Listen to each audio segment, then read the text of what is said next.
ایک مرتبہ نبی اکرم صلی اللہ علیہ وسلم مسجد نبوی میں خطبہ دے رہے تھے۔ صحابہ اکرام موجود تھے۔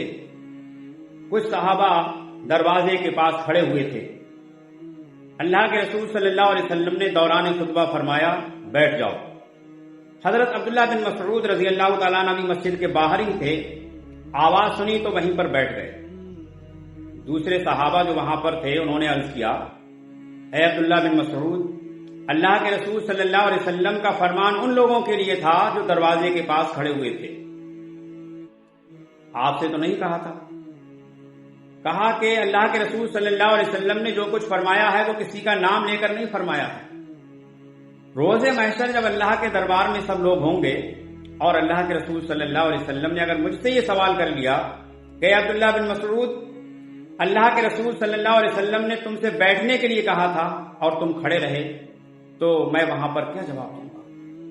عزیز ساتھیوں، غور کرنے کا مقام ہے کہ اللہ کے رسول صلی اللہ علیہ وسلم کی آواز، آپ کے احکامات آج بھی حدیث کے اندر موجود ہیں۔ ہمارا طرز عمل اس کے ساتھ کیا ہے؟ نبی اکرم صلی اللہ علیہ وسلم کا جو طریقہ احادیث میں موجود ہے، آپ کی سنت جو موجود ہے، اس کے ساتھ ہمارا طرز عمل کیا ہے؟ کیا آپ کہیں پر یہ کہتے ہیں بیٹھ جاؤ تو ہم بیٹھ جاتے ہیں؟ آپ جن کاموں کے کرنے کا حکم دیتے ہیں ان کو ہم فوراً کرنے لگتے ہیں؟ اگر یہ طرز عمل ہے تو خوشخبری ہے آپ کے لیے، اور اگر اس کے برعکس عمل ہے تو ہمیں اپنے ایمان کی خیر منانی چاہیے۔ عرب کے اندر آپ دیکھیں کہ آج بہت ساری خرابیاں موجود ہیں، لیکن اس کے باوجود بہت سی خوبیاں وہاں پر موجود ہیں۔ نبی اکرم صلی اللہ علیہ وسلم سے محبت کا جو انداز ہے وہ آج بھی وہاں پر پایا جاتا ہے۔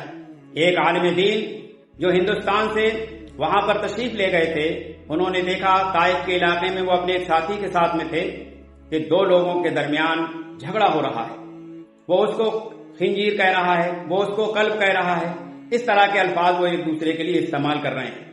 وہ جو ساتھی تھے ان کے، انہوں نے کہا، وہ عرب کے رہنے والے تھے، انہوں نے کہا دیکھیے ابھی میں یہ جھگڑا ختم کرتا ہوں۔ انہوں نے کہا ایسی کون سی جادو کی چھڑی ہے آپ کے پاس کہ آپ ابھی ترنت جھگڑا ختم کر دیں گے جو اتنا زبردست ہو رہا ہے؟ انہوں نے کہا دیکھیے آپ، اور وہ جیسے ہی ان کے پاس گئے اور انہوں نے پڑھا اللہم صلی علی محمد وعلی آل محمد کما صلیت علی ابراہیم وعلی آل ابراہیم انک حمید مجید، جیسے ہی ان کے زبان سے یہ الفاظ نکلے وہ دونوں نے لڑائی اپنی ختم کر دی اور دونوں اپنے اپنے راستے پر پڑ گئے۔ تو جیسے ہی اللہ کے رسول صلی اللہ علیہ وسلم کا نام آئے، انسان فوراً جو ہے اس کے اندر ایک کیفیت پیدا ہونا چاہیے، محبت کا جذبہ پیدا ہونا چاہیے، اور کوئی غلط کام کرتا ہو تو فوراً رک جانا چاہیے۔